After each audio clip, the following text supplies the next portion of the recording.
Saudara dikasih Tuhan, kita hari ini merayakan, memperingati kenaikan Yesus. Ya, dan secara kristologi Bapak Ibu sekalian, hanya Yesus, salah satu tokoh Alkitab, bahkan secara ketuhanan pun dia adalah sungguh-sungguh benar Allah. Ya, dan hanya dia yang berasal dari Allah, datang kepada dunia ini dan kembali kepada Allah. Amin. Jadi saudara, saya bangga punya Allah yang luar biasa. Dan semua proses itu sebagai Mesias, sebagai pengantara, sebagai penebus kita dari dosa, itu semuanya dilakukan Bapak Ibu. Dia prosesnya menderita, dia prosesnya dihina, dia prosesnya diludahi, dia tidak dianggap siapapun oleh ahli agama, sekalipun dia khatam dengan agama, ya tidak dianggap siapa-siapa. Ya, tetapi dia semua lewati karena ada cinta yang tulus. Karena ada kasih yang tulus dari hatinya, dari hidupnya, yang akan dia transfer, yang akan dia bagikan, seringkan kepada saya dan saudara. Amin. Dan ketika dia bangkit dari kematian, 40 hari Alkitab mencatat, saudaraku, dia bersama-sama dengan para murid. Ya, bukan para jemaat. Makanya saya harus katakan, saudara saya harus murid di dalam Tuhan. Amin. 40 hari tugasnya apa? Mempersiapkan para murid. Ya, supaya kelak ketika dia terangkat ke surga, para murid ini memahami, mengetahui, dan lebih lagi berkembang dan mengembang dengan apa yang mereka lihat terhadap Kristus. Amin Bapak Ibu. Dan terakhir digenapi bahwa ketika dia terangkat ke surga di hari yang ke-40, maka Tuhan juga berjanji 10 hari lagi setelah hari Kamis ini Bapak Ibu, ya, dia rindu, dia berjanji mencurahkan Roh Kudus kepada setiap orang yang percaya, kepada murid-muridnya. Makanya Yesus berpesan ketika dia naik ke surga, sebelum dia terangkat ke surga, dia bilang begini, jangan tinggalkan Yerusalem. Ya, Yerusalem tempat berbicara menyembah Tuhan. Yerusalem berbicara tentang keluarga. Yerusalem berbicara hal-hal yang akan Tuhan berikan tempatnya di situ. Ya, kenapa tidak di Judea? Kenapa tidak harus dikatakan di Bethlehem tempat kelahirannya? Kenapa harus di Yerusalem? Yerusalem nantinya menjadi pusat pemerintahan ketika dia datang untuk kedua kalinya. Amin Bapak Ibu.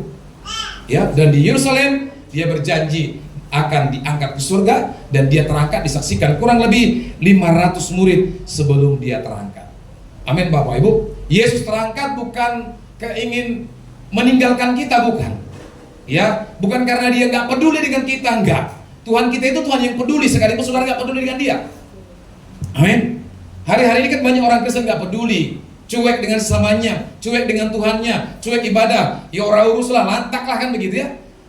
Perhatikan, segala sesuatu yang dimulai atau yang diyakini dengan kecuekan dan ketidakpedulian, engkau akan mendapat hasilnya juga. Orang Tuhan gak akan peduli dengan saudara dan saya kalau kita itu lakukan. Kenapa? Setiap apa yang kita lakukan adalah taburan.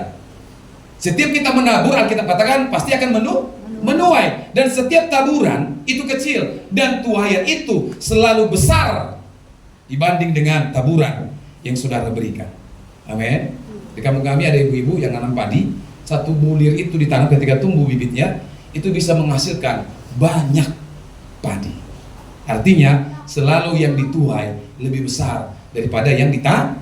Makanya kita bilang, kalau kau menabur angin, kau akan menuai badai. Ya, itu Amsal katakan. Jadi jangan tabur angin. Nah, kalau kita menuai ketidakpedulian, menabur ketidakpedulian, menabur kekecewaan, menabur apapun, kita akan menuai hasil yang sama, bahkan lebih besar dari apa yang kita tabur. Amin. Jadi taburlah kebaikan, taburlah kasih, taburlah cinta, taburlah hal-hal yang benar, taburlah hal-hal yang baik, karena suatu saat kita akan menuai. Amin. Amin Bapak Ibu. Nah, saudara, kita buka dalam Kisah Rasul pasal 1 ayat 6 sampai 8. Ya, perikopnya hari ini adalah kenaikan Kristus dan tetap teguh ya dalam melayani Tuhan. Semuanya Bapak Ibu di sini tidak ada yang berpangku tangan. Semuanya kita ini adalah murid-murid Tuhan yang harus memang melayani Tuhan. Katakan amin. Katakan kiri kanan kau harus melayani Tuhan. Ya, caranya banyak. Gak harus seperti saya khotbah, gak harus seperti WL Singer, enggak. Ada banyak cara, kegiatan, kerohanian yang berdasarkan firman yang harus kita lakukan sebagai murid-murid Tuhan. Ibu-ibu melayani suami di rumah dengan memberikan makanannya, mempersiapkan pakaiannya, itu melayani. Ya, makanya kalau saya bilang segala sesuatu yang kau perbuatlah seperti untuk siapa? Tuhan kan? Nah kalau ini kita lakukan, maka excellent yang kita lakukan, yang kita dapat, yang terbaik yang kita dapat. Makanya kita harus belajar. Saya harapkan memang kita harus belajar dari kesalahan kita. Tapi lebih enak kalau kita belajar dari kesalahan orang. Di samping tidak menyakitkan kita tahu. Kalau kita belajar dari kesalahan kita sudah tersakiti, capek lagi untuk belajar. Sepakat gak? Agak aneh kan? Memang saya aneh selalu banyak. Selalu berbeda kan gitu. Banyak orang gak paham. Tapi saya percaya Roh Kudus akan memberikan pemahaman. Ya, Kisah Rasul pasal 1, 6 sampai 8. Mari sama-sama baca Bapak Ibu. Udah ketemu semua? Udah? Ayo sama-sama baca. Ayat 6. 1, 2, 3 ya. Maka bertanyalah mereka yang berkumpul di situ, Tuhan, maukah engkau pada masa ini ngapain? Memulihkan kerajaan bagi Israel. Ayat 7. Jawabnya Yesus, engkau tidak perlu mengetahui masa dan waktu yang ditetapkan Bapa sendiri menurut kuasanya. 8 terakhir. Tetapi kamu akan menerima apa? Kalau turun ke atas kamu, dan kamu akan menjadi saksiku di Yerusalem dan di seluruh Yudea dan Samaria dan sampai ke ujung bumi. Amin Bapak Ibu. Ya. Nah, di sini Yesus memberikan pesan. Walaupun muridnya bertanya, Guru, Tuhan, maukah kau memberitahukan kepada kami masa dan waktu? Ya, perhatikan setiap murid-muridnya bertanya, Yesus itu tidak langsung menjawab tepat. Yesus selalu memberikan jawaban-jawaban berbagai macam, termasuk dalam hal perumpamaan. Amin. Ya, supaya apa? Supaya para muridnya mikir, saudara. Supaya para muridnya bisa berusaha mengerti apa maksud dan tujuan Tuhan. Nah, di sini para muridnya beranggapan ketika Yesus datang, maka Yesus menjadi raja, membawa pembebasan, pemulihan bangsa Israel. Ya, tetapi semuanya sirna menurut mereka. Makanya tanya, maukah engkau ya pada masa ini memulihkan kerajaan bagi Israel? Kerajaan yang dimaksud para muridnya bukanlah kerajaan Bapa, tetapi kerajaan yang pada waktu itu sedang dikuasai oleh kerajaan Roma. Ya, sangat berbeda. Nah, kemudian bukan hanya dalam Kisah Para Rasul, para murid juga menyaksikan bahwa Yesus terangkat ke surga. Ya, dan juga para perempuan juga berangkat dan melihat Yesus terangkat ke surga, Bapak sekalian. Amin. Dan ini yang kita lihat dan kita peringati sekarang ini, kita percaya, kita kan nggak ngeliat lagi Yesus itu bersama dengan kita. Tapi kita percaya bahwa 2000 tahun yang lalu dia telah terangkat ke surga. Ya, ketika berbicara dengan para murid seperti saya katakan 2 minggu lalu dalam khotbah saya di tempat ini yang juga merupakan tuntunan dari Pak Niko. Ketika ngobrol tentang ini dengan para muridnya, Yesus itu pelan-pelan kepalanya mulai tinggi, kakinya mulai ninggalin bumi, terus terangkat makin jauh dan tidak kelihatan. Itu ada saksinya, Bapak Ibu. Amin. Ya, kemarin sudah saya jelaskan ini kepada Bapak Ibu semuanya. Nah, yang mau saya tekankan dibanding 2 minggu yang lalu adalah tentang makna teologis ya kenaikan Yesus Kristus ke surga. Yang pertama adalah maknanya supaya Bapak Ibu dan saya tahu bahwa Yesus sedang menyempurnakan, katakan menyempurnakan. Apa yang disempurnakan? Misi. Misinya adalah Matius 28, 19, 21. Ya, bahwa supaya setiap orang percaya kepada Yesus, menerima dia sebagai Tuhan dan juru selamat. Dan salah satunya adalah dia harus terangkat, bagian daripada misi. Karena Yesus terangkat ke surga, maka Roh Kudus, Tony Porbadia, Parakletos, penolong itu tidak akan datang, tidak akan turun dari surga. Artinya dari iman Kristen yang Tuhan disampaikan, ada yang tidak klop, ada yang tidak sempurna. Maka Yesus harus menyelesaikan misi dan menyempurnakan misinya di dunia. Yang kedua, makna teologis kenaikan Yesus adalah kenaikan sebagai pemuliaan. Ya, bahwa tidak ada satu tokoh manusia apapun di dalam dunia ini yang naik ke surga selain Yesus. Elia memang naik ke surga, Henok memang naik ke surga, tetapi Elia dan Henok berasal dari bumi ini. Amin. Ya. Dia terangkat juga, tapi dia berasal dari bumi ini dan dilahirkan sama-sama, tetapi tidak seperti Yesus. Amin. Jadi ini merupakan sebagai makna teologis kenaikan sebagai kemuliaan, ya, kepada Allah Bapa, bahwa Allah Bapa itu berkata-kata ya dan amin. Yang ketiga adalah makna teologisnya adalah awal pelayanan Roh Kudus. Jadi ketika Yesus naik ke surga, itu baru permulaan Roh Kudus mulai melayani setiap orang yang percaya. Makanya pesannya Tuhan Yesus kan begini, jangan kau tinggalkan Yerusalem. Selama 10 hari engkau harus bersama-sama para murid di kamar loteng itu, menanti-nantikan, berdoa memuji Tuhan, menanti-nantikan janji Allah, yaitu kuasa Roh Kudus. Makanya Pentakosta yang pertama itu di Yerusalem dengan para murid. Pentakosta yang kedua terjadi di Azusa Street di Amerika 1902. Dan yang sedang kita rindukan adalah Pentakosta ketiga yang dibuatkan oleh para hamba Tuhan, terjadi di 2033. Ini persiapan kita.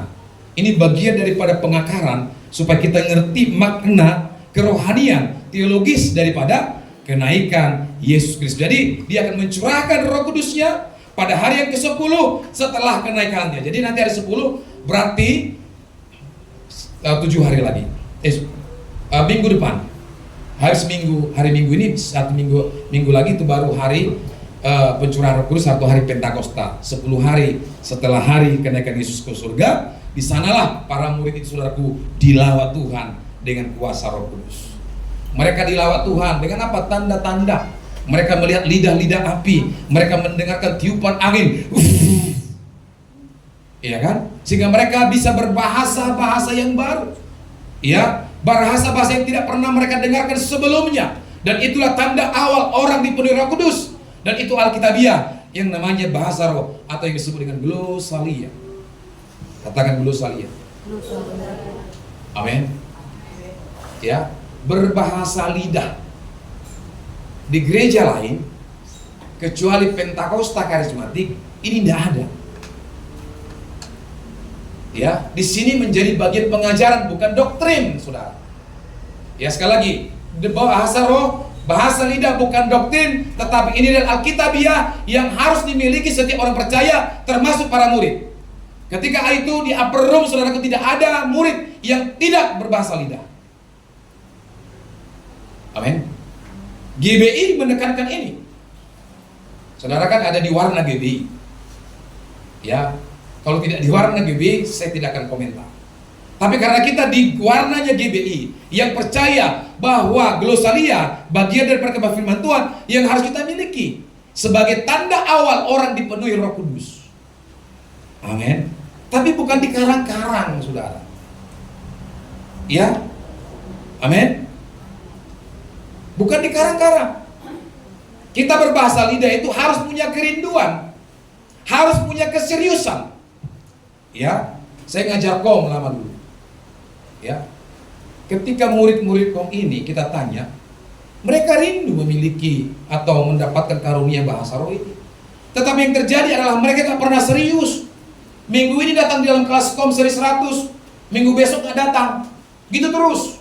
Bagaimana dia mengerti, bagaimana dia menantikan kuasa Roh Kudus itu kalau dia nggak serius dengan Tuhan? Amin. Saya pribadi mendapat karunia ini setelah masuk dalam doa 10 malam berturut-turut, dimulai dari jam 7 malam sampai nanti jam 10 malam selama 10 hari. Di hari ke-7 Tuhan berikan karunia kepada saya berbeda dengan yang lain. Amin. Kalau kita punya kesungguhan, kalau kita punya kerinduan, maka Roh Kudus akan mengawali pekerjaan kita. Dia akan berikan karunia itu kepada kita untuk kita boleh berdampak bagi banyak orang. Kita bisa melayani, kita dapat kasih karunia, kita diberikan urapan. Kita ngerti kehendak Allah. Amin. Amin, Bapak Ibu. Kalau kekuatan kita, sekarang aja saudaraku, banyak orang teologi ya, banyak orang doktor teologi ya, master teologi juga error. Makanya saya katakan Alkitab ini perlu dipelajari, tetapi juga harus dibarengi dengan pimpinan Roh Kudus. Amin. Supaya hanya jangan logos, tapi jadi rema. Ya, hari-hari ini kan banyak orang datang ke gereja, Alkitab itu tetap jadi logos, tetap jadi kertas, kalimat tulisan hitam di Alkitab ini. Gak pernah jadi rema dalam hidupnya. Firman itu gak pernah nyatu. Makanya bertahun-tahun jadi Kristen, datang duduk diam. D3, datang duduk diam, kasih persembahan, datang duduk diam. Nah, gereja kita ini, saudaraku, misinya salah satu adalah gereja yang harus memuridkan. Saudara gak boleh-boleh jadi jemaat lama-lama, harus jadi murid. Amin. Alkitab katakan di sini, yang melihat Yesus dalam kisah para rasul terangkat siapa? Para murid. Dua orang yang berbaju putih diyakini adalah malaikat, tapi tidak disebut malaikat. Diyakini oleh penulis Alkitab adalah malaikat, berkata-kata begini, Yesus yang terangkat ke surga ini akan datang kembali dengan cara yang sama seperti yang kamu lihat. Jadi orang yang melihat naik ke surga adalah para murid, dan yang melihat Yesus turun nanti kedua kalinya adalah para murid. Amin. Kalau nanti di Maranatha, hari kedatangan Tuhan kedua kali, mari kita semua menjadi para murid. Kita boleh melihat dia mempelai pria surga, kita mempelai wanita. Besok dia tidak lagi di palungan untuk kedua kali datang. Dia datang bawa pedang, akan memisahkan bapak dan ibunya, ya, anak-anak dan bapaknya, anak dan ibunya, saudara-saudaranya akan dipisahin. Gak ada status anak bapak, suami istri ketika dia datang. Amin. Maka saya harus katakan, jangan kita cintai dunia ini, termasuk saya. Orang yang cintakan dunia ini, orang yang peduli dengan dunia ini, dia akan tinggal di dunia ini. Gak lama. Tadi saya lihat di Facebook teman saya Roni Kumayas, 1 minggu ini jemaatnya banyak meninggal, semua tiba-tiba. Ini aku ingatin ya, semuanya tiba-tiba. Kemarin ada meninggal di rumah makan yang di dekat rumah Pak Pahan, ya kan, maka tiba-tiba lewat. Katanya pengentalan darah karena vaksin COVID, gak tahu katanya. Tapi itu waktu Tuhan bagi dia. Amin. Jadi kita harus betul-betul persiapkan diri kita menjelang hari kedatangan Tuhan. Ya, bukan berarti bekerja nggak perlu, bukan berarti juga olahraga nggak perlu. Ya, saya Minggu pagi atau Sabtu pagi itu dapat juga 7-10 kilo jalan. Ya, supaya arteriku ini sehat. Ya, supaya lancar darahnya, kan begitu juga perlu. Tapi jangan itu hobi kayak namanya, jadi membuat kita berpisah dari Tuhan. Pengenalan kita berpisah, pengenalan kita berkurang karena itu, jangan. Ya, makanya kita bilang begini, kamu tidak boleh melakukan firman yang A, mengabaikan firman yang B. Itu bicara kesempurnaan.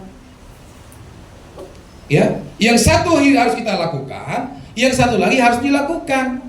Engkau boleh memberikan persembahan kepada Tuhan, tapi kau juga harus bantu orang tuamu kalau dia susah. Ya, bagian Tuhan nggak boleh lupa, bagian orang tua nggak boleh lupa, bagian anak nggak boleh lupa, itu firman. Amin. Ada orang karena mengasihi anak-anaknya nggak pernah kasih miliknya Tuhan. Ada juga orang dia selalu mengasihi milik Tuhan dikembalikan, tapi ada istrinya miskin, nggak bisa kayak gitu. Nggak masuk dalam koridornya firman. Amin. Kita mau melakukan firman yang A, harus juga melakukan firman yang B, komplit. Amin Bapak Ibu. Nah, yang terakhir adalah, yang keempat, makna teologisnya adalah Yesus menjadi pengantara. Nanti akan kita bahas. Kemudian yang kelima, janji kedatangan kembali. Jadi gimana kalau nggak pergi? Kalau Yesus nggak pergi ke surga lagi kan? Gimana mau datang kembali? Ya, jadi dia naik ke surga itu supaya nanti dia datang kembali menjemput setiap orang yang percaya, walaupun nanti kita masih hidup, walaupun nanti ada yang sudah mati. Orang yang mati di dalam Tuhan dahuluan, dia akan dibangkitkan. Tetapi orang yang hidup dalam Tuhan, dia datang, kita terangkat bersama-sama dalam kemuliaannya. Di awal-awal kita ketemu, namanya perjamuan kawin anak domba. Kalau Bapak Ibu Saudara belajar nanti di Seri 100 terakhir itu ada namanya second coming. Di situ dipelajari kedatangan Tuhan Yesus yang kedua kali. Makanya perlu kita belajar supaya jangan main-main ibadah ini.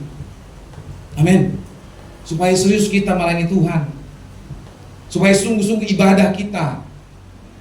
Ya Bapak Ibu, doa-doa kita Walaupun bukan karena doa kita harus diberkati Tuhan, tapi itu bagian daripada ketaatan. Ibadah juga bagian daripada ketaatan. Banyak saudara. Ya, Tuhan pasti datang kembali untuk menjemput orang percaya. Di sini dan nanti kita bisa berbangga hati. Kita lihatlah nanti para pendosa yang tidak kenal Yesus tinggal di bawah. Dimulai kerajaan 1000 tahun. Dalam kerajaan 1000 tahun iblis akan diikat. Orang-orang pengikutnya akan dibakar habis-habisan. Ya, di second coming itu nanti dipelajari. Masuklah di situ Bapak Ibu. Kalau udah selesai ikuti, ya, perang Armageddon akan dibuka. Ya, antikris akan datang. Orang yang tahan uji akan bertahan. Tapi orang yang terbuat dari jerami kayu akan hangus terbakar. Hanya emas yang tetap bertahan, tetap emas. Amin Bapak Ibu. Ya sebenarnya ikut Tuhan itu tidak enak ya. Di awal memang gak enak. Tapi ikut Tuhan itu, kata hamba Tuhan kemarin, happy ending. Ya, kekekalannya kita lihat, wah mulia. Wah luar biasa. Di bumi kita dimaki-maki, gak boleh bangun gereja, diusir sana sini, dibongkar gerejanya. Tidak apa-apa. Besok ketika pulang, kita boleh melihat siapa yang setia, siapa yang gak setia. Amin. Amin Bapak Ibu. Amen. Nah kita masuk kepada tema ini ya. Ini baru permulaan, baru pembukaan ini, belum masuk di isinya kan? Ya, tadi secara teologia kita pelajari ada makna kenaikan Yesus kelima. Yang pertama, penyempurnaan misi. Yang kedua, kenaikan sebagai pemuliaan. Yang ketiga, awal pelayanan Roh Kudus. Yang keempat, Yesus sebagai pengantara. Yang kelima, janji kedatangan Tuhan Yesus kedua kali. Nah, di sini saudaraku dari BPP, sebenarnya 2 minggu lalu saya sudah bahas tuntunan Pak Niko, karena saya ngikut ya kan, pas live-nya, sehingga saya sampaikan, saya catat, saya sampaikan. Nah, tapi saya tekankan lagi di sini Bapak Ibu, setelah naik ke surga, Yesus tidak berhenti juga bekerja. Jadi kita pun jangan berhenti bekerja. Amin. Ada di sini orang yang hidup itu nggak capek. Selama hidup capek kan? Capek. Ya, istri saya 2 hari tugas kan di bagian besar. Udah terasa sama dia. Kalau saya orang lapangan, ya biasa. Ya, semalam turun ke bawah ada main kanal 3 meter ke bawah gini terjal ini. Saya lihat amfibi saya yang lagi broken. Ya kan? Karena orang biasa panasnya minta ampun, 43 derajat. Saya lihat jam tangan saya 43 derajat. Ya kan? Capek kan? Panas kan? Ada orang yang hidup gak capek. Jadi kalau Bapak Ibu sedang hidup merasa ngeluh, capek terus, merasa stres, jangan sampai kita menjadi orang yang ada di, bukan orang ya, patung yang ada di jalan sana. Dia mau panas gak mau tahu, mau hujan gak mau tahu. Patung itu kan mau diberahi burung dia gak mau tahu dia kan. Ya, kemudian yang di Simpang Burini yang udah masuk dalam tanah 2 meter itu gak ada capeknya Bapak Ibu. Tapi kalau kita yang hidup ini pasti capek. Dan Yesus juga pasti bekerja. Yang namanya harus bekerja. Nah, ia tetap melanjutkan karyanya yang dalam yang mulia. Jadi anak Tuhan juga kita semuanya harus melanjutkan karya kita di dalam Tuhan, apapun bentuk pelayanan kita. Saya rindu sebenarnya kita semua, baik opung-opung di sini juga, karena di GB itu ada departemen umas, bukan mengimas. Umas itu adalah usia mas, dimulai dari 60 ke atas. Nah, usia mas itu juga diberikan tanggung jawab dalam pelayanan. Di Pak Niko tuh 5 generasi harus melayani. Saya udah berpikir kemarin, karena 2 minggu ini kan saya di belakang pegang-pegang apa namanya. Karena dibuat itu jadi patung kayaknya nggak berfungsi. Jadi saya fungsikan. Saya mikir, gimana kalau anak sekolah minggu kita buat di depan, ya kan? Otak yang kecil ini kan mulai ini. Bagus juga ada 2 orang di sini pas kita nyembah Tuhan atau memuji Tuhan, asik juga kan? Apalagi anak sekolah minggu, anak balita, remaja itu juga melayani. Ya, opung-opung nggak salah juga ikut melayani. Kita harus semuanya melayani Tuhan, tapi caranya bagaimana? Semuanya kan harus tentunya diperlengkapi. Kami para pendeta aja 450 orang di BPD Riau diperlengkapi 2 hari, 3 malam 2 hari, plenonya sampai 4 kali. Dikasih materi-materi yang membangun pelayanan. Bagaimana supaya pendeta itu tidak mengharapkan jemaat. Ya, diajar pendetanya untuk apa? Membuat perkebunan hidroponik, membuat perkebunan nanam tumbuh-tumbuhan di rumahnya, membuat lahan itu berfungsi. Ada seorang pendeta bilang begini, Pak, saya udah bertahun-tahun nggak beli cabai. Iya kan, pekarangan yang 2x5 itu dia gunakan buat polybag di situ nanam cabai. Ya kan, sehingga kalau ada berkatnya bisa nolong orang. Semua dididik, tentang teologi juga dididik dan lain sebagainya. Jadi harusnya setiap anak Tuhan, ya kita juga harus berkarya. Karena Yesus naik ke surga bukan hanya tidur-tidur di surga, bukan. Tapi di surga, di rumah Bapaknya, dia juga bekerja dan melanjutkan karyanya. Dari nats yang kita baca tadi adalah Kisah Rasul pasal yang 1 ayat 6 sampai 8 tadi, juga beberapa bagian nas dalam Injil Yohanes sebelumnya ya. Kita bisa melihat 3 hal utama yang Yesus lakukan. Jadi sebelum Kisah Rasul ini di Yohanes juga sudah dijelaskan di situ bahwa ketika Yesus mati, bangkit, dia juga akan naik. Nah, kita lihat di sini Bapak Ibu, Yesus lakukan setelah kenaikannya yang sekaligus menjadi teladan dan panggilan bagi kita. Yang pertama. Nah, yang pertama 2 minggu lalu saya juga sudah sampaikan ini bahwa Yesus naik ke surga menjadi juru syafaat. Bukan hanya juga juru selamat. Apa itu syafaat, Saudara? Syafaat itu berasal dari kata Arab. Ya, menyeluruh. Ya, umum. Jadi bukan bahasa Latin ini. Syafaat itu dari bahasa Arab. Nah, coba dibuka Yohanes pasal 17. Seberangnya Bapak Ibu, ayat yang ke-9. Yohanes 17 ayat ke-9.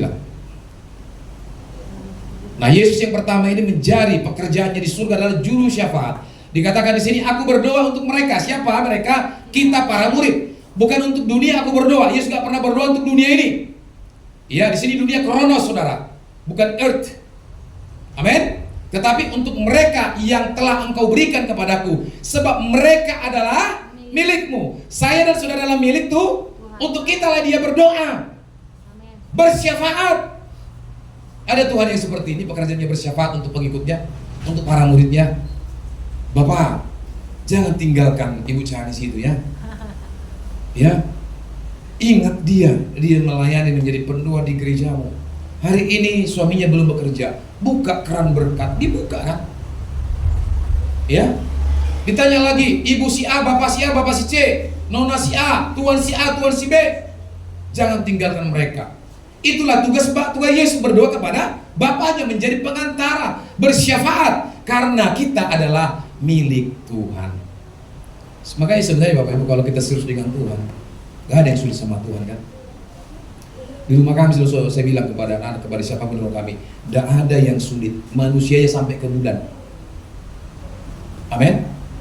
Tapi di tangan siapa ilmu pengetahuan ini? Ini contohnya ilmu pengetahuan kacamata saya ini. Di tangan siapa berkembang atau tidak, itu penentunya ada siapa yang pegang. Sama dengan juru masak, koki. Di dulu itu enak-enak makanan. Saya lihat di salah satu rumah makan Padang, saya sukakan ikan-ikanan. Jadi ikan tongkol ini merah merona sambalnya, iya kan? Kemudian apa lagi? Ada ikan teri kering digoreng, ada pucuk ubi pakai santan dikit. Jadi bapak-bapak jangan kalau ada santan-santan nggak kental itu hindari ya. Tapi agak tipis-tipis nggak apa-apa. Saya bilang, saya pesan ini, rupanya enak. Belum tentu di tangan ibu yang lain ikan dan sayur saya bilang tadi bisa enak. Jadi tergantung caranya. Makanya kalau kita dekat dengan Tuhan, kalau kita sungguh-sungguh serius dengan Tuhan, peduli dengan Tuhan, Tuhan akan kasih banyak gambaran dan jalan keluar. Amin Bapak Ibu. Amin. Saya agak cerita dikit gak apa-apa. Pekerjaan saya ini kan spiritnya itu di saya. Karena bisnisnya itu adalah alat berat. Jadi wajar kalau tim lain, departemen lain itu serang saya. Wajar. Tapi kalau ada award, saya nggak pernah dapat. Tapi kalau ada problem, ya kan, itu saya yang kena. Ya. Tetapi bagi saya adalah penghargaan apa yang saya terima. Tentunya penghargaan bukan dari teman-teman itu, karena saya kenal mereka. Yang mau saya sampaikan kepada saudara, dalam keadaan mentok apapun, dalam keadaan ada masalah dalam dunia kerjamu, dalam dunia pelayan kita, kalau kita dekat sama Tuhan, maka Tuhan akan bersyafaat untuk kita. Bukan memerintahkan Bapaknya, tapi mengingatkan Bapaknya, bukan karena Bapaknya lupa, supaya kita anak-anaknya miliknya ini jangan dilupakan dan selalu ada jalan keluar. Amin. Amin Bapak Ibu. Amin. Saya ini orang IPS, sospol, tapi dipaksa belajar mekanika. saya tetap terima. Karena itu pasti ada ilmu. Saya bilang Roh Kudus pasti tolong. Pelayanan ini juga saya nggak ada basicnya teologi ya. Kemarin saya bicara dengan Pak Pon, apa namanya dia kota-kota, Pak Patoh ya, yang istrinya Ibu Nenggolan. Sambil menunggu pelantikan mereka, saya ngobrol dengan dia. Pak Frans. Iya, Pak Frans itu.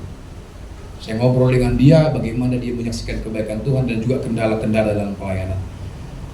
Dan dia bilang, Pak, udah berapa jemaat? Kalau jemaat kami masih dikit, saya bilang. Paling banyak itu 20, 30 lah kalau ibadah. Kami Pak nggak ada seperti ini. Datang seperti lagu, datang silih berganti. Udah berapa lama Pak pelayanan, katanya sama saya? Baru 3 tahun. Saya tanya, Bapak berapa lama? Udah puluhan tahun, dari 2012 di Dumai. Tapi jemaatnya masih dikit sampai sekarang. Saya bilang, Bapak bukan kurang doa. Ya, bukan karena tidak menyenangkan Tuhan, bukan. Tapi perlu juga harus memastikan apakah itu panggil kita. Terus dia jawab, oh iya Pak, sebenarnya untuk karunia gembala itu bukan saya, itu ibu. Saya ini hanya bantuin pelayanan doang, katanya gitu. Waduh, kalau gitu. Saya bilang saya juga nggak ada karakter gembala, nggak ada juga unsur teologi di dalam diri saya ini. Yang ada unsur negatif semua nih.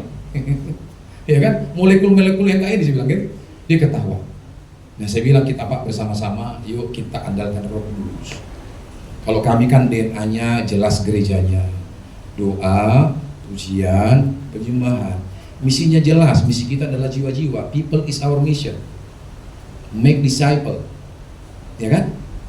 Dan menuntaskan amanat agung. Jadi harus jelas dulu, dan visi itu ketika diterima kita harus kerjakan Pak. Saya bilang, coba GBP, apa sih visinya?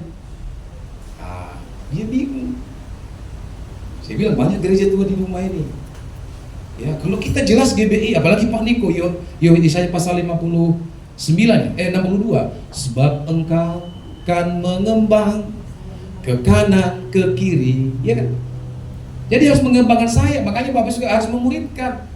Pak Sri Tongan nanti harus jadi gembala, Pak Nathan harus jadi gembala, Pak Petrus jadi gembala, Pak Golder harus jadi gembala. Amin, kita buka cabang, ada guru panjang, ada pelintung. Ya kan?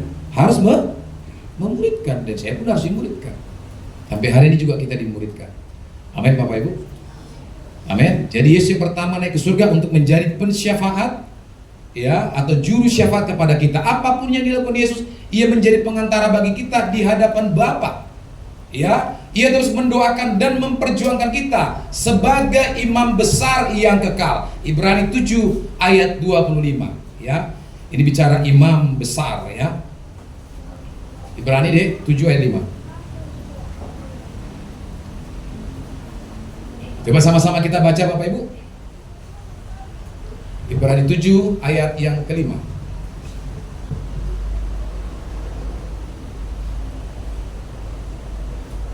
Kan, ayat 5 itu juga tadi.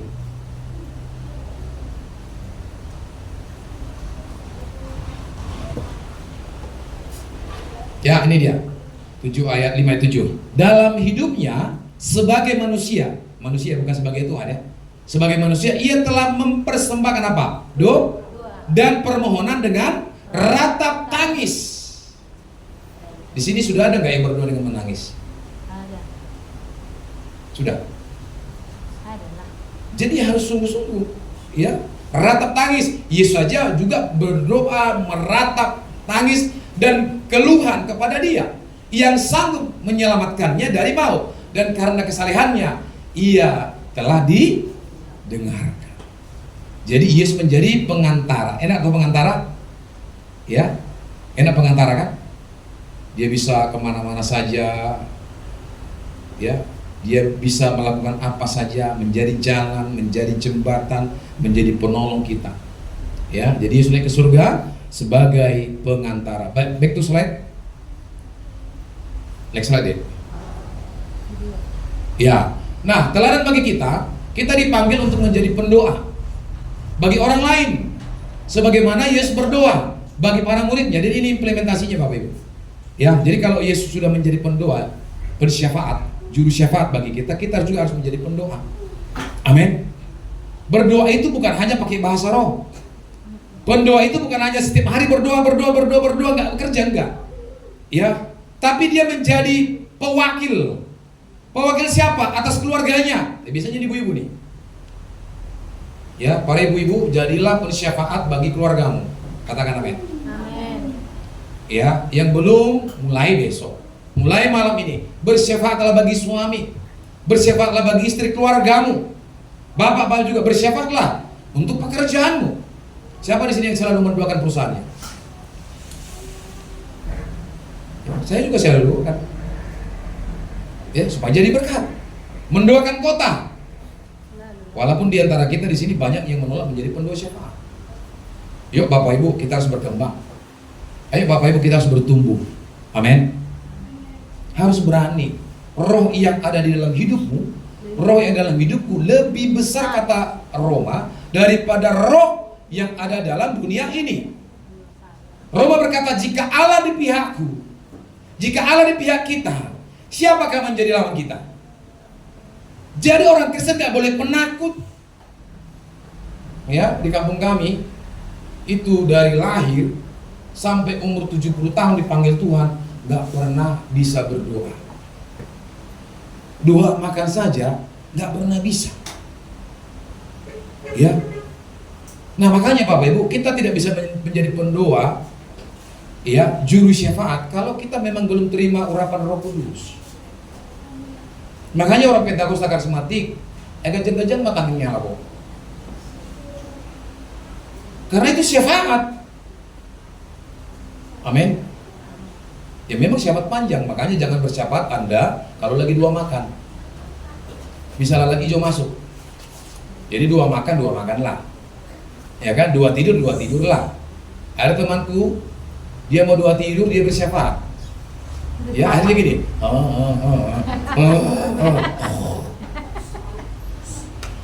Ada.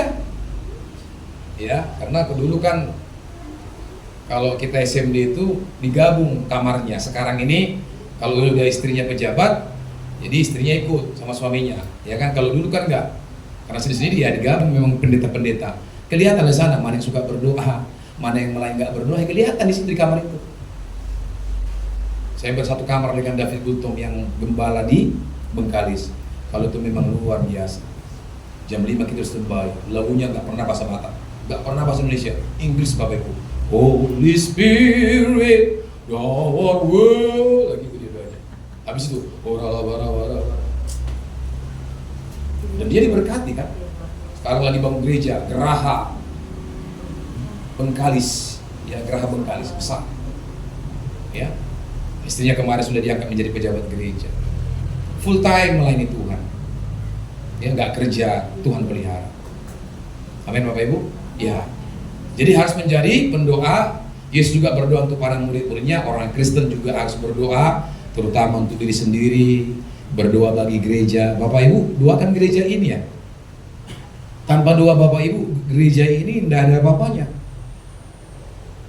Kita nggak boleh naik kuping kita nggak boleh sombong. Sekalipun banyak para pendeta di dunia ini, teman-teman, ya mungkin kasih aplaus ke kita ya. Ya, yang saya lihat Bapak Ibu, hampir tidak ada pengangguran di gereja kita. Itu kasih karunia Tuhan. Dan doa saya, Bapak Ibu semuanya diberkati Tuhan dengan pekerjaan, usaha. Kalau bisa, banyak pengusaha di sini supaya saya resign dari kerja segera dan saya full time melayani Tuhan. Iya, ngapain sampai tua-tua juga bekerja ya kan? Nggak mau dibawa semua tuh ke surga sana kan? Ya, di hati seperti itu. Kalau sudah settle semuanya, keuangan kita udah sehat, tinggalin pelan-pelan. Karena semuanya juga di GBI tadinya Pak Jonathan Wiryo itu yang kasih materi kemarin hanya 13 tahun loh kerja. Dikasih Tuhan 8.000 jemaat, udah dikasih 8.000 jemaat, suruh tinggalin lagi 8.000. Emang gampang itu? Mulai dari nol lagi pegang gitar, tadi udah pakai full band, udah AC, disuruh lagi pakai gitar, keringat-keringat. Ya kita ini hamba kan harus taat kan, disuruh pindah harus pindah kan. Diusir harus pergi kan. Jangan udah diusir sih terus. Ya kan? Nah, tidak ada tuh yang mustahil bagi Tuhan itu. Kita harus berdoa untuk juga gereja kita ini supaya segera. Saya mau sampaikan kepada Bapak Ibu, puji Tuhan, Tuhan itu baik, Roh Kudus itu baik. Kemarin saya sarapan dengan satu orang teman, gak usah sebut namanya. Saya nggak ada ngomong apa-apa tentang pembelian tanah, tentang pembelian apapun di sini. Kami itu sama istri hanya doa. Dan saya harus, karena Bapak yang nyuruh pelayanan ini dibuka, berarti Bapak itu tanggung jawab. Dan pendeta GB dilarang minta-minta kepada jemaat. Ya. Jadi kalau ada kekurangan di sini, saya harus minta kepada Bapak. Kalau nggak kepada Bapak di surga, kepada Bapak Panggabean. Itu Bapak saya. Saya nggak boleh minta kepada Bapak Ibu. Tapi ketika saya sarapan ini, dia bilang, Amang, kalau sudah ada tanah, info ke saya. Kenapa rupanya? Kalau sudah bangun gereja, baru saya bisa bantu.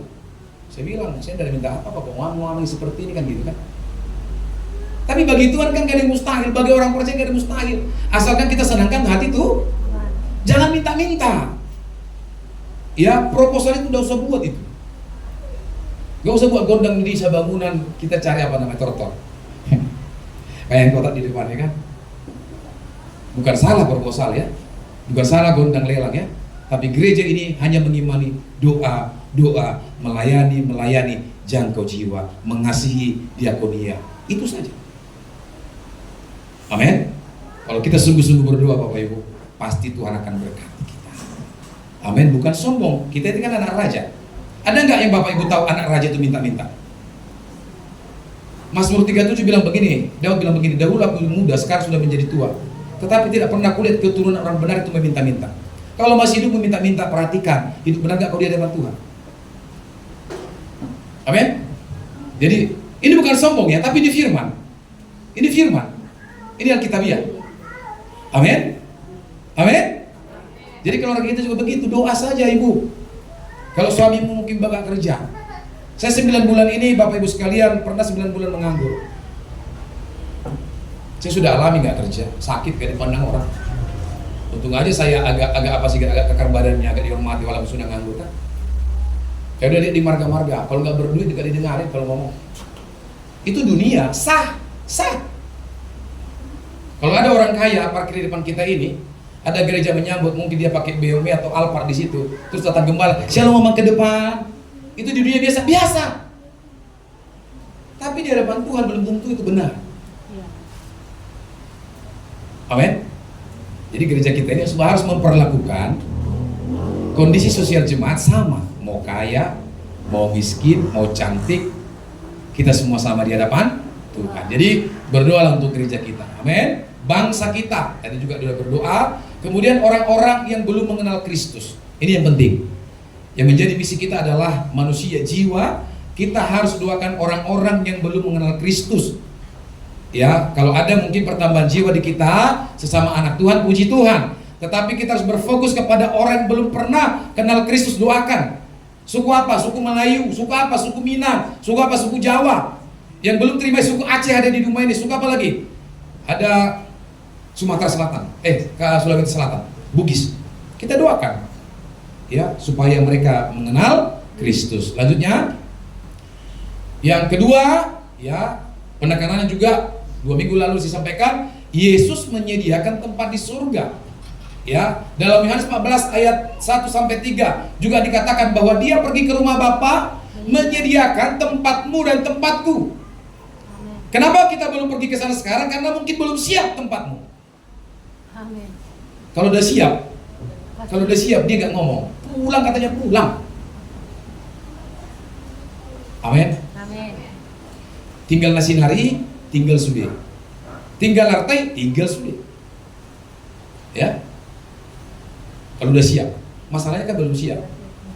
Dan manusia akan berusaha, apalagi anak-anak muda, untuk segera rumahnya di surga jangan siap. Dia olahraga, dia makan sehat, dia dan sebagainya ya. Ya, kapanpun itu biarlah waktunya Tuhan. Nah, Yesus mempersiapkan tempat bagi kita dalam kerajaan surga. Kenaikannya menjamin bahwa surga adalah tujuan akhir orang percaya. Ya, jadi Awanginang, tujuan kita, tujuan akhirnya dalam perjalanan hidup kita mengiring Tuhan itu adalah surga. Itu adalah kekekalan. Dia ada di sana. Bapa Yesus sedang menunggu kita. Kapan kita pulang, dia welcome. Yang penting setia sampai akhir. Ini yang berat. Menjaga itu yang berat. Amin Bapak Ibu. Saya selalu bilang sama teman-teman yang Tuhan, buka kepala itu gampang. Menjaga, mempertahankan ini yang berat. menjaga kesetiaan kita di hadapan Tuhan. Ini berat. Kemarin seorang ibu, ya inilah kalau dalam batuan kan mulutnya terus firman-firman aja. Seorang ibu saya layani, ibu Boru Marbun, Luman Batu. Dia Kristen, tetapi dia belum paham bagaimana hormat dan taat kepada suami. Bagi dia disampaikan dia hanya cukup uang suaminya. Mau suaminya pulang atau enggak peduli dia. Mau sama siapapun suaminya, perempuan apapun dia enggak peduli. Yang penting hepeng tiap bulan. Tapi kalau enggak ada hepeng, kubunuh kak. Ini orang Kristen. Saya bilang itu enggak bisa begitu. Pemahaman saya di dalam Kristus, ada janji nikah, itu waktu menikah ada. Itu gereja mana? Gereja A katanya, saya paham ya. Ada nggak waktu sebelum menikah tuh pendeta bilang begini, kamu menerima engkau suamiku, disebutkan namanya sebagai suami yang sah, suami dari satu istri, yaitu adalah saya yang menerima engkau sebagai suami dalam duka dan suka, dalam sakit dan sehat, ya, dalam waktu kau berzina atau tidak, itu disebutkan di situ. Jadi nggak boleh cerai, ya nggak bisa. Kecuali kalau dia tidak takut Tuhan, dia tidak orang percaya, saya bilang, ya kan? Dan mereka nggak pernah mendengarkan pengajaran seperti itu. Jadi kalau sekarang ini suamimu tetap doakan, tetap hargai, tetap hormati, tetap taati apapun yang dibilang oleh suamimu. Alkitab tidak pernah bilang taatilah ketika dia banyak uang, enggak. Ya, dalam semua keadaan suami itu harus ditaati oleh istri. Dalam semua keadaan suami itu harus mengasihi. Yang bapak-bapak katakan amin.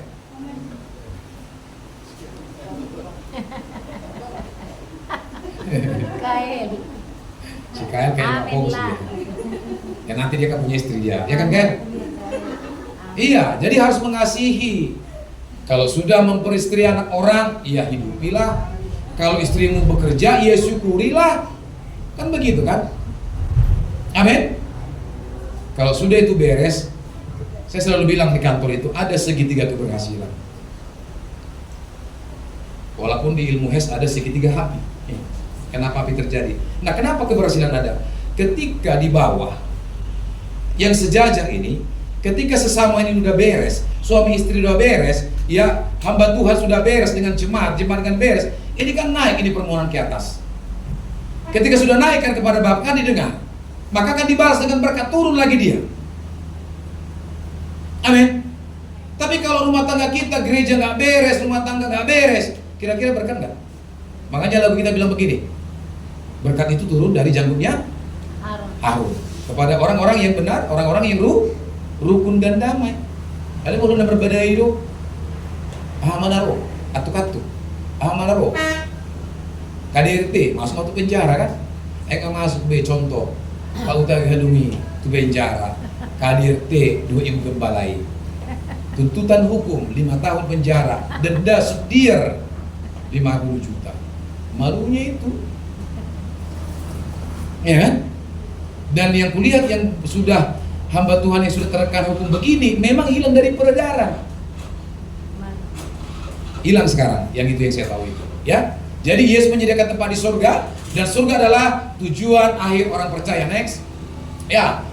Karena kita tahu akhir hidup adalah kekekalan bersama Allah, kita memberitakan Injil dengan giat agar sebanyak mungkin orang juga mendapat tempat di surga. Jadi Bapak Ibu jemaat, mulai dari Ibu Galung ini, Grace, sama Masjid Tonga, ya, sampai ke belakang, maju lagi ke depan ke Pak Nathanael sampai ke belakang, semua kita harus memberitakan Injil. Katakan memberitakan Injil. Yuk, sama dengan saya katakan, aku harus memberitakan supaya sebanyak mungkin orang mendapat tempat di surga. Kalau satu orang sudah bertobat, kita bawa kepada Tuhan.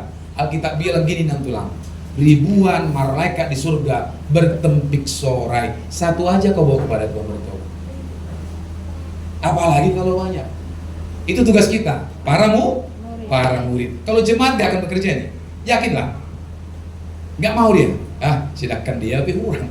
Silakan aku mau semangat, ya kan? Lu pergi tahu menginjili. Ya kan begitu. Itu dunia. Di sana itu banyak sedekah itu. Terpernah ada mulai persembahan tiap hari malam minggu. Sabtu doa. Hari Rabu muse FA, hepeng muse hari Minggu. Hepeng. Karena sudah kenal semangat. Tapi bagi kita enggak. Karena kita murid. Amin. Apapun keadaannya Bapak Ibu, kita harus memuridkan. Ya, kita harus memberitakan Injil. Awal pelayanan saya dari hal yang mudah. Hanya bagi-bagi nasi. Kalau saya ngopi di situ, kau udah makan? Belum Pak, sini. Ini ada nasi satu bungkus bawa ya. Kemudian jalan. Dulu Pak Sri Tongor saya bawa. Tapi nggak jalan juga dia. Harapan saya dia ngikut. Nah, Tuhan lihat dari nasi ini makin naik lagi berkatnya kan. Bagi-bagi sepatu. 40 pasang. Tas sekolah, buku-buku. GB di Rian udah kita berkat. Dari situ itu melayani. Saya tidak khotbah di situ, enggak. Saya hanya bagi. Kau anak di mana Bang? Anak sekolah minggu. Kau orang Kristen enggak Om. Tapi mana rumahmu itu? Ini sepatu berkat untukmu ya. Nangis dia. Dari situ pelayanan itu, memberitakan Injil itu. Tuhan Yesus mengasihimu ya. Itu sudah menginjil. Dulu ada orang Bugis di situ makan tua waktu saya makan sate di samping Polres itu. Dia lihatin saya makan sate ini. Aku yakin kalau 2-3 kali ketemu mata dengan orang berarti ada yang perlu. Pak sini, udah makan belum? Belum Pak. Bapak orang mana? Orang Bugis. Tinggal di mana? Gak ada tempat tinggal. Terus tidur di beca. Saya kan punya bapak. Saya kan punya ibu. Saya kan punya mertua. Bapak udah makan belum? Mari makan sate. Saya bilang, Bapak agamanya? Oh ini. Oh, pernah dengar Yesus? Sambil makan ini kan? Oh Tuhannya orang Kristen itu ya? Nah, gitu. Awalnya gitu. Cuma waktu itu dia gak mau saya doakan. Saya bilang, Bapak saya doakan ya? Gak usah lah Pak. Saya bilang, sudah kenyang Pak? Sudah, Tuhan berkati ya. Itu bagian daripada memberitakan Injil. Soal dia bertobat, datang ke gereja bukan urusanku dan urusanku, urusan dia. Amin. Amin Bapak Ibu. Itu tindakan iman. Sama seperti kita mengumpulkan persembahan kedua pemberian tanah. Logikanya betul yang bilang teman-teman. Berapa puluh tahun kita supaya bisa beli tanah kalau kita patokannya persembahan kedua. Tapi itu tindakan iman. Amin. Yang harus terus kita doakan supaya Tuhan dan Roh Kudus bekerja memberkati gerejanya di tempat ini. Nah, karena itu saudaraku, kita harus hidup dengan perspektif kekekalan. Ya, dan memberitakan kehidupan kekal kepada semua bangsa. Jadi mikirnya harus kekekalan.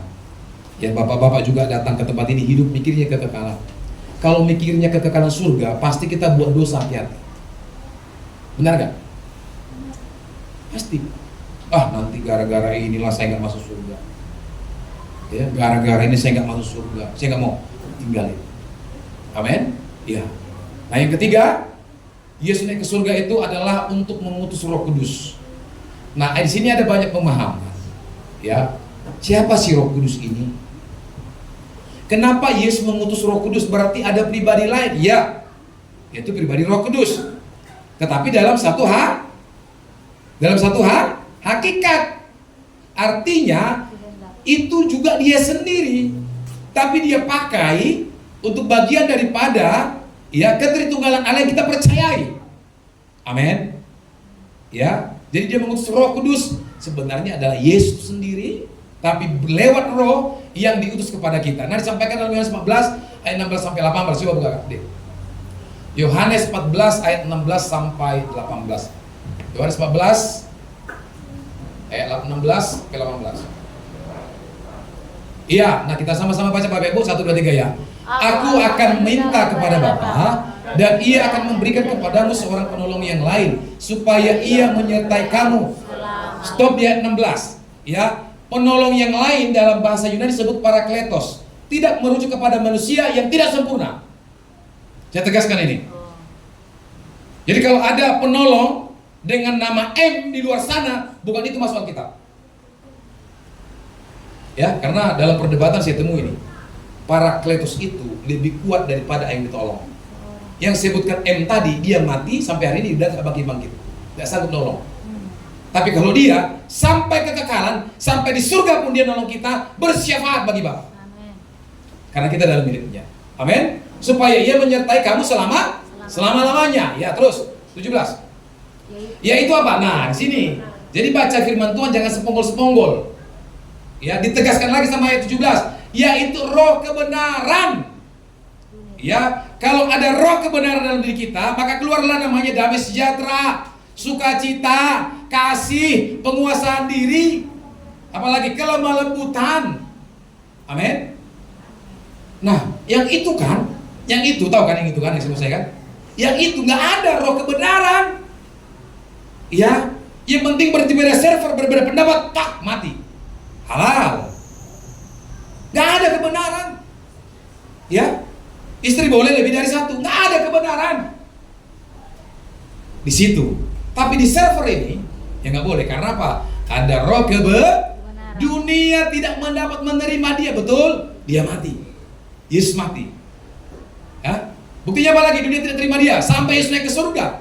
Sebab dunia tidak melihat dia, dan tidak mengenal dia, tetapi kamu mengenal dia, sebab ia menyertai kamu dan akan diam di dalam kamu. Itulah Roh Kudus tadi. Marharajawan, ya, hot di hati-hatinya, hot di ngulutnya, ima tod di habunaran.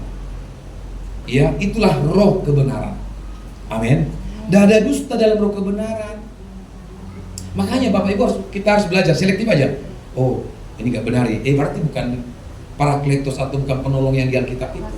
Karena banyak penolong yang lain. Amin. Saya mau bertanya kepada kita semuanya, mana yang lebih kuat, penolong atau yang ditolong? Penolong. Jadi kalau saudara menjadi penolong orang lain, saudara harus bersungguh-sungguh atau berbangga? Bangga. Nah, boleh bingung. Bangga. Iya bangga lah, karena saudara tadi katakan lebih kuat daripada yang ditolong. Jadi kalau kita bisa nolong orang tua kita, nolong mertua kita, nolong siapa kayak namanya, berarti kita lebih kuat. Karena apa? Karena ada roh kebenaran yang memberi kekuatan bagi kita. Makanya gereja Tuhan, orang Kristen harus menolong. Makanya gereja kita ada diakonia. Tujuannya untuk menolong. Mari Bapak Ibu bagi berkatmu supaya orang lain bisa tertolong. Yang ditolong jangan ditolong terus.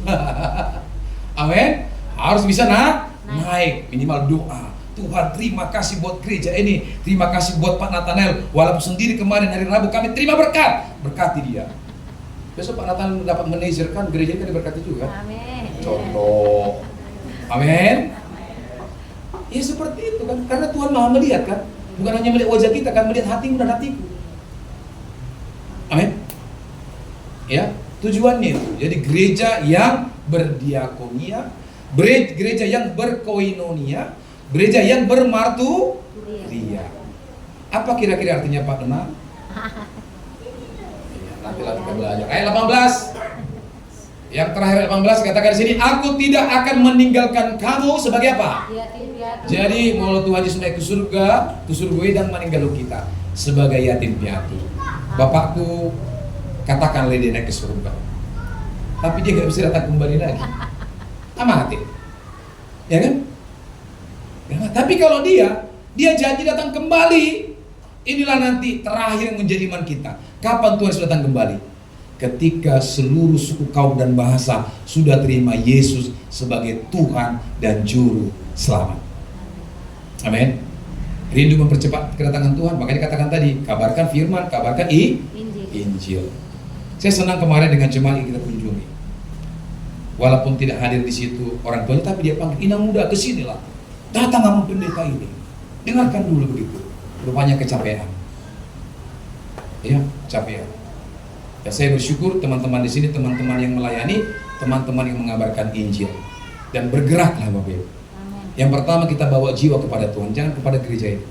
Biar Tuhan yang menuntun. Kalau dia mau digembalakan di sini, kita ajar, kita didik kepada firman Tuhan, puji Tuhan. Kita layani, apalagi orang yang tidak pernah dengarkan Yesus. Itu yang paling penting sasaran kita. Atau orang yang sudah lama tinggalkan Yesus. Itu sasaran kita. Nah, akan datang kembali kepadamu di hari terakhir. Tuhan sudah datang Maranatha untuk menjemput setiap kita orang yang percaya. Amin Bapak Ibu. Amin. Nah, anak-anak yang sudah SMP ke atas, doa dan harapan saya 5 generasi ini harus melayani Tuhan. Nah Bapak Ibu, kemarin terpikirkan juga pada sidang menjadi sedaerah itu, supaya Bapak Ibu mempersiapkan anak-anak ini untuk melayani Tuhan ya. Nanti apapun pelayanannya kita akan atur sedemikian rupa. Tujuannya adalah bagian daripada pengakaran, bagian daripada penginjilan, bagaimana gereja kita ini bertumbuh dan memuridkan. Amin Bapak Ibu ya. Jadi contohnya ada pertanyaan kemarin, Pak anak saya kan belum akil balik. Tahu akil balik ya? Masih sekolah minggu, belum dibaptis, ya nggak apa-apa. Ya, di Pak Niko itu anak-anak nggak dibaptis. 5 generasi itu ada. Tapi bagi orang yang dewasa, yang sudah memang layak untuk melayani dibaptis, kita akan baptis untuk terlibat dalam pelayanan. Amin Bapak Ibu. Amin. Ya. Saya percaya kita semua pasti melakukannya. Nah, yang terakhir sebagai penutup, nah ini kesimpulannya Bapak Ibu, ya.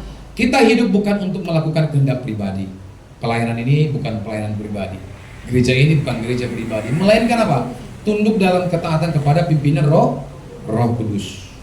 Apa maunya Roh Kudus? Di sini juga banyak perdebatan. Karena terkadang banyak orang melakukan ya dikit-dikit Roh Kudus, dikit-dikit Roh Kudus, tapi kok ya nggak ngerti. Tapi bagaimana juga itu yang palsu, ya kan? Nah makanya kita harus uji. Makanya di BPP itu ada namanya Departemen Teologi. Kalau dia berkata ini dari Roh Kudus, kalau tidak sejalan dengan apa yang sudah dituliskan dalam Alkitab ini, perlu direview kembali kata-kata tersebut. Amin. Kalau tidak berdasarkan ini ya. Jadi memang harus kita tunduk dan taat kepada pimpinan Roh Kudus. Karya Roh Kudus yang pertama itu membawa damai, ketentraman. Nah, ada lagi pertanyaan, gimana ketika dia perlu, kenapa ribut? Itu tidak mengarah kepada sana. Ya orang berbahasa lidah mana ada? Tutup mulut, namanya bahasa lidah. Ya kan? Inilah yang tidak dimengerti oleh salah satu gereja yang menyerang karismatik. Karena pemahaman dia, orang yang dipenuhi Roh Kudus itu dia akan diam tenang. Ya, itu juga nggak salah. Tapi harus baca ayat yang lain. Ketika di upper room di Yerusalem para murid itu berbahasa roh, mereka berbahasa roh itu begitu kuat dan sangat ribu. Namanya berbahasa roh ya kan? Bahkan orang bilang itu orang mabuk gitu katanya kan. Ya, kita tidak berjalan sendiri melainkan tunduk kepada bimbingannya dalam pelayanan kesaksian dan kehidupan sehari-hari.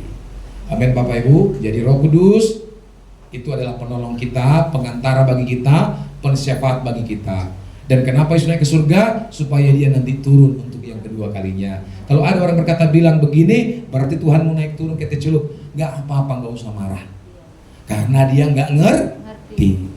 Bilang aja, kau datang ke gereja kami supaya kau ngerti. Jadi gak usah berdebat. Amin. Bawa aja ke sini supaya kita berikan pengajaran. Tuhan berkati, bangkit berdiri.